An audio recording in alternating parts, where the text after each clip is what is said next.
И некако ќе ни се спои оваа тема со претходниот разговор со Бојан Кордалов, кога зборувавме за светскиот ден на телевизијата. Повторно ќе ги имаме во фокус младите, дигиталниот свет, овој пат и иднината на современото образование.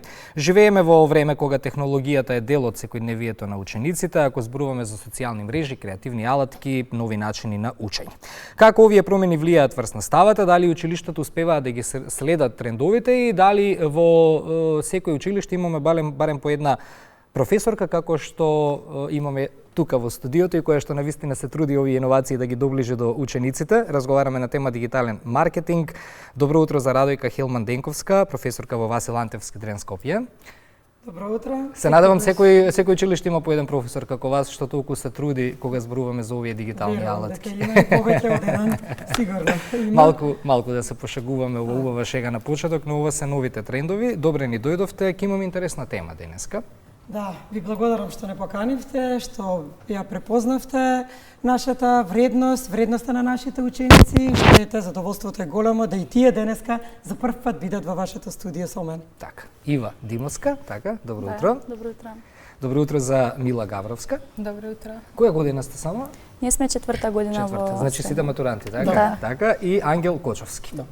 Добре, ни дојдовте уште еднаш. Ајде ќе почнеме прво со професорката, со прашање до вас, секако ќе ги вклучуваме и нив во овој наш разговор. Живееме во целосно дигитализиран свет, како тоа се одразува на наставата?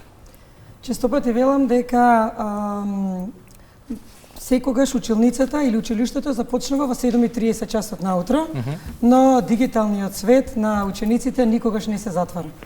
Значи, постојано се тие на TikTok, на Instagram, на Facebook и постојано додека ние, например, предаваме на табла, додека поставуваме некоја задача, ние дор да се свртиме уште не поставена задачата, тие веќе симнале на Reels, виделе туторијал на YouTube, значи тие постојано се таму или го прашале чат, го нашле одговорот и сега ние си велиме зашто ова да се бориме со ова, нели, со учениците и рековме ајде интернетот да го преточиме во наша предност, во наша можност и затоа да кажам во нашето училиште Васил Антевски дрен го воведовме токму овој нов профил дигитален маркетинг и e-commerce. Па си рековме кога веќе учениците се постојано во нивните телефони со рацете, нели, во нивните телефони, па си викаме ајде тоа да го искористиме, значи да го искористи телефонот за еден вид на алатка, еден вид на можност, еден вид да научат нешто, да истражат нешто ново.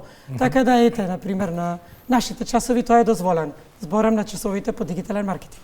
Значи на време се сетија наставниците да го фатат чекорот со новото време и на тоа што е всушност потреба на учениците, дефинитивно иднината и во дигиталниот маркетинг и во е-трговијата.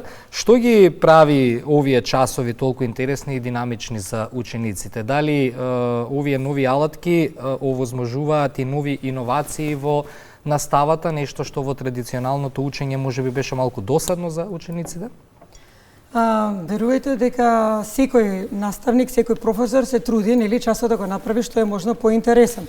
Така и јас, ако но дали тука можностите се поголеми, сакав секако дека се труди секој ваш колега, да, но дали тука ви се можностите поголеми? Можностите се поголеми бидејќи можеме да користиме све што ни е достапно денеска.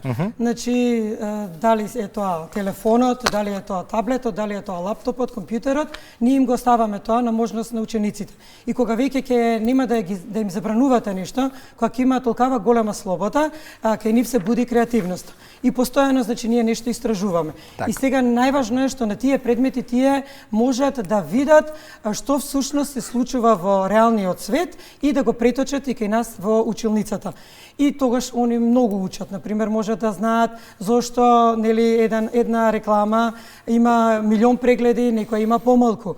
Каков топик треба да ставиме. Теми. Така, што да ставиме, како да ја креираме содржината што треба да ја постираме. Но признајте, тука и вие некогаш ќе научите нешто од нив добро. Ја постојано учам се нив, Еве во моментов, например, јас ги користам курсеви одам учам, нели се едуцираме ние за вештачка интелигенција, кој имам завршено маркетинг, ама во тоа време немало воопшто дигитален маркетинг. Така да немаше вештачка интелигенција, така да постојано и јас секојдневно учам со учениците и ќе најдеме некоја нова дигитална алатка и ќе кажеме ајде сега направете реклама, да речеме, не знам, со Canva направете реклама, со вештачка интелигенција, со постер направете вие некој Reels.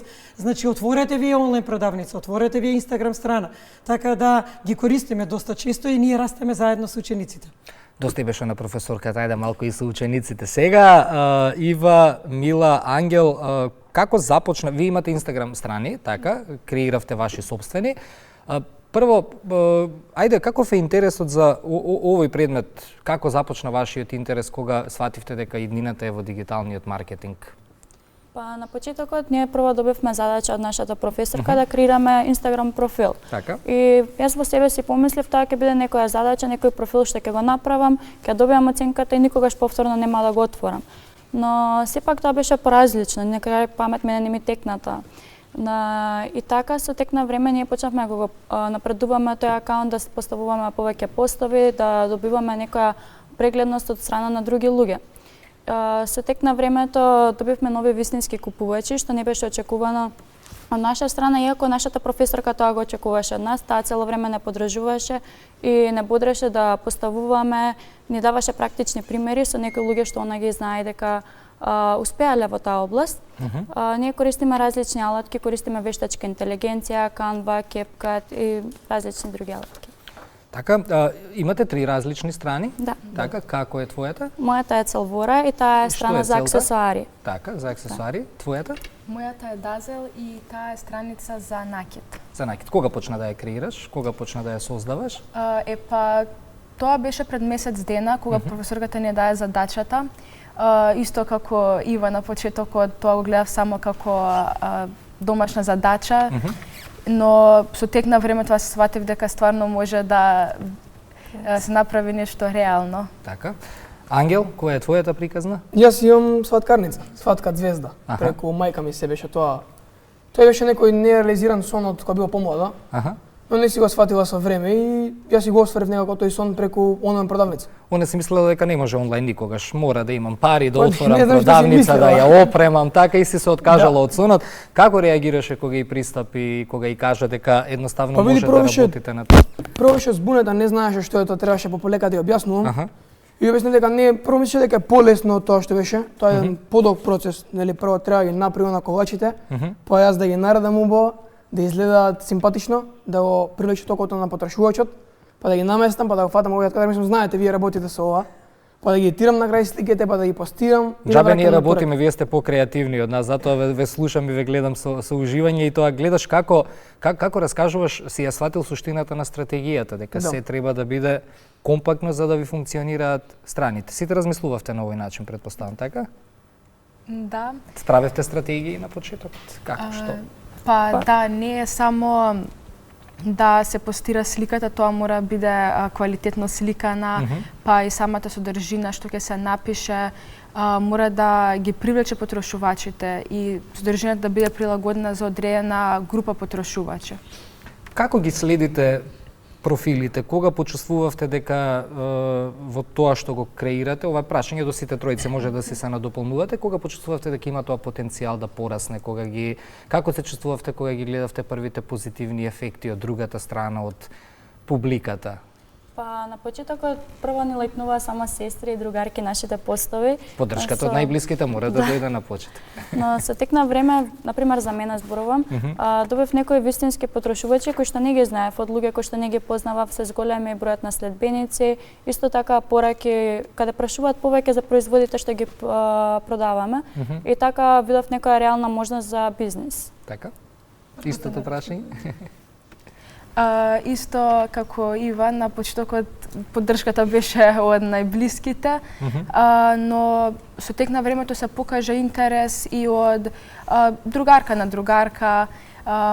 мајка на другарка и Професорката ете е. и професорката. Еве Голанче. Да. Што е купено од незината Инстаграм страна, значи мораме и ние професорите да дадеме поддршка, нели? Па добро, секогаш така Првите се нарачки, почнува. ете, да И кога излезат немало од- онлайн продавници, кога Да, отвораш нема. продавница, прво доаѓаат најблиските. Нели имаше порано се фрлаа парички доле по подот кога Да, ќе отвориш кога се отвори продавница и нешто, мора да. нешто да се купи.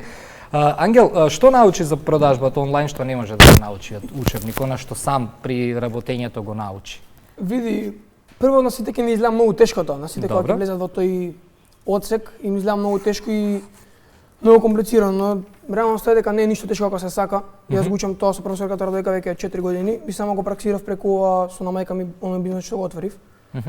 Е сега, што да кажам друго, нема ништо што е прекомплицирано. Едино кој што кажав преска дека е долг процес. И реалноста е дека треба да си само учужлив и фин, да го направиш што попросто за потрошувачот, за да го разбери да го купи на крајот денот за да се осврне како вид на профит. Така, добро, тука изборуваме за практична настава. Кога ќе заврши часот трае колку? 45 минути траат се уште часовите или Толку, пократки се? Толку се добро. Ја од моје време толку ја, 45 минути. Но ова што го зборуваме и со учениците е всушност практична настава. Нешто што порано и немавме можност во текот на целиот ден да го практикуваме. Имавме практична настава, меѓутоа со можностите што ги имаше училиштето. Колку вие учите од секој нов час и колку учениците всушност самите при работата на овие страни откриваат некои нови светови во дигиталниот маркетинг и во трговијата? Јас ќе кажам дека најголемата придобивка за учениците воопшто е дека може да ја видат директната врска помеѓу тоа што се случува надвор во светот, така и во реалниот бизнис сектор во училницата. И не е само дека ние остануваме на теоријата, бидејќи овој предмет е таков да ние мораме практично да покажат нешто што направиле, пошто всушност предметот се вика техники на онлайн продажба, така да мораме да им покажеме практично, а не само тоа. Ние наоѓаме начини како да ги извадиме надвор од училница.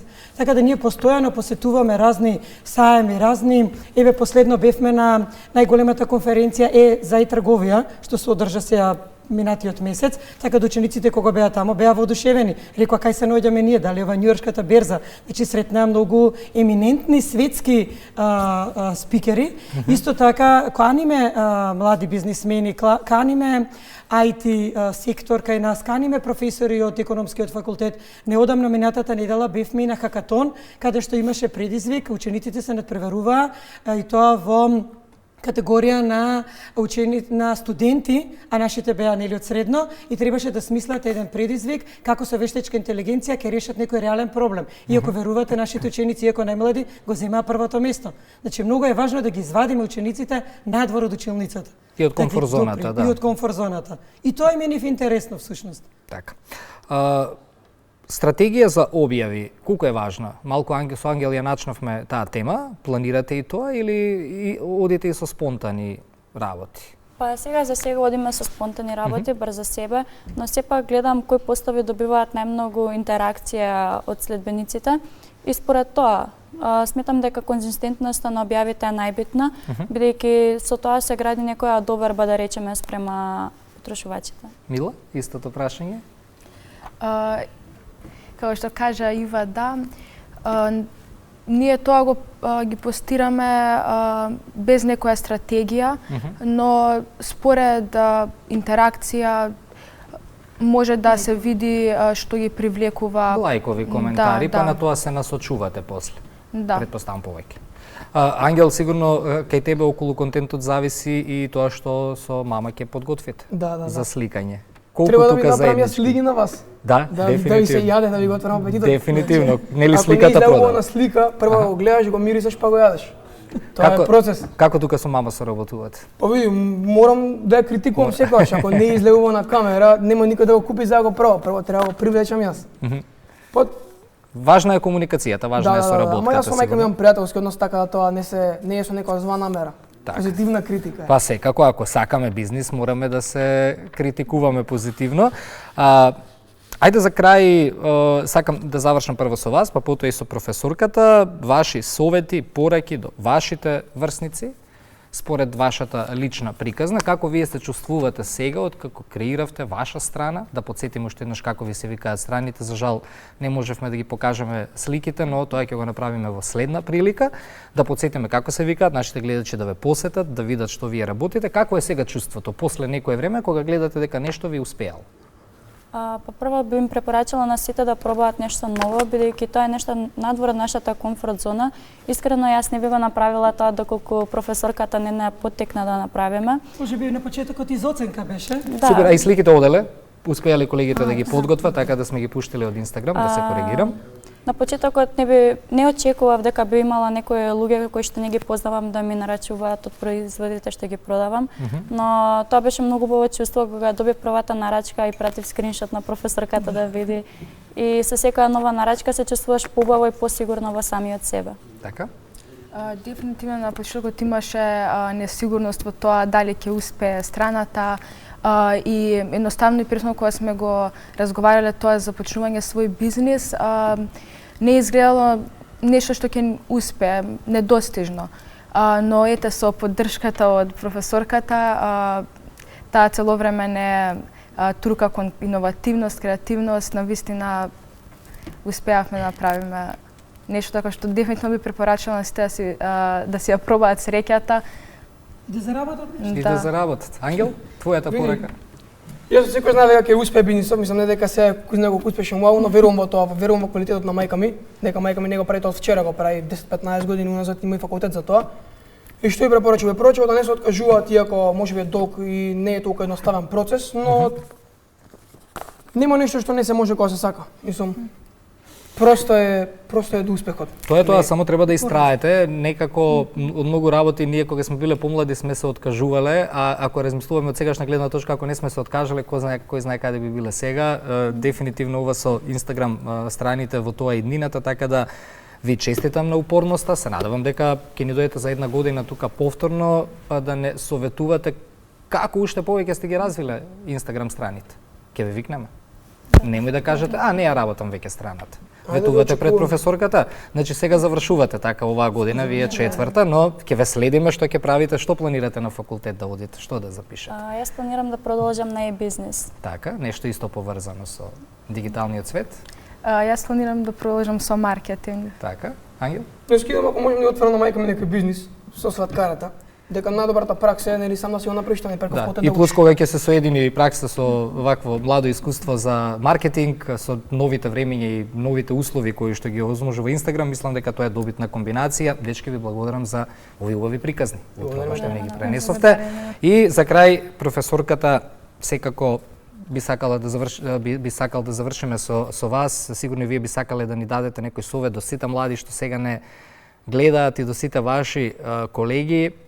Што е тоа што ги држи овие дечки вака во елан и со вака убава енергија за тоа што го зборуваа до сега? Која е тајната? Јас мислам дека они кои го користат дигиталниот свет како предност, како можност гледаат пред се. Добро. И сметам дека не го користат само за објави и за лајкови, туку нешто да создадат ново, нешто креативно и иновативно.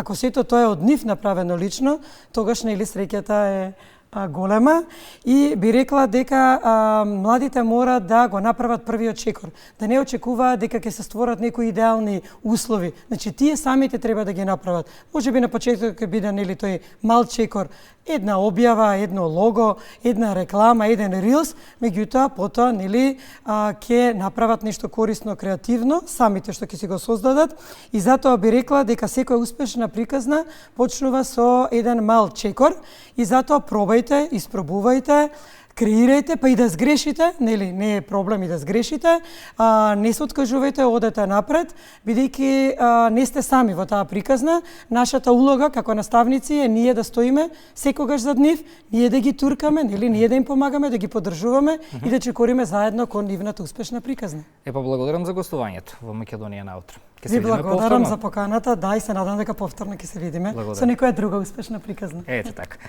Ние продолжуваме понатака во 9 часот најновите вести со колешката Гордана Ѓорчева, пред тоа музика.